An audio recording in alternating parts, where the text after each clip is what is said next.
Ka humbur kohë, vazhdojmë me përgatitjen. Sot do të gatuajmë një recetë për një drekë mëngjes ose darkë të shpejtë, e cila nuk ju merr më shumë se 10 minuta kohë për ta përgatitur.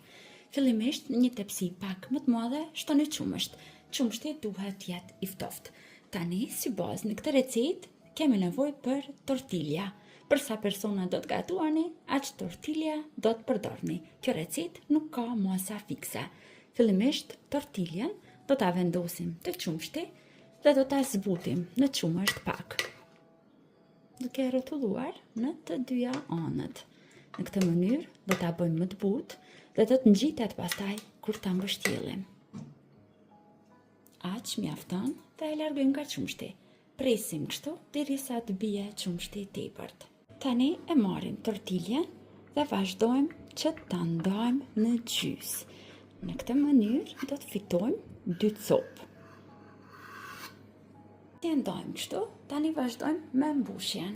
Ju mund ta mbushni gjithmonë sipas shijeve të juaja, por unë sot do ta bëj mbushjen në këtë mënyrë. Fillimisht do të shtoj pak keqap. Unë po përdor keqap nga marka Pënar. Shtojmë pak në mes. Vazhdojmë tani me lugë, ta përhapim pak keqapin.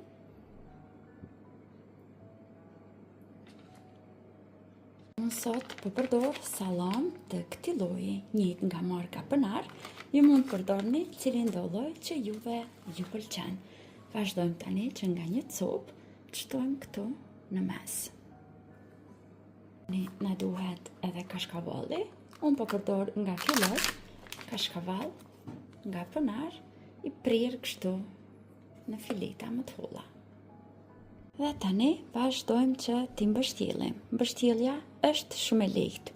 E lakoni njëherë njërën pjesë të tortiljes në këtë mënyrë, pastaj e lakoni edhe pjesën tjetër, duke ia dhënë këtë formën e një trekëndshe. Në këtë mënyrë mbështjellim edhe pjesën tjetër të tortiljes, nga qumshti janë zbutur dhe bëhen më ngjitse që të mund t'i mbështjellim më mirë dhe më lehtë.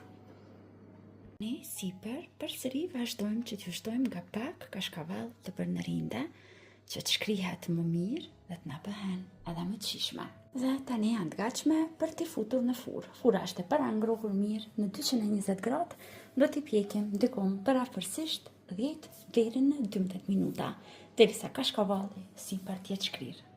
Dhe tortiljat i kemi gati. Mjafton që të ftofen dikom 5 minuta dhe vazhdojmë t'i shërbejmë dhe t'i shijojmë.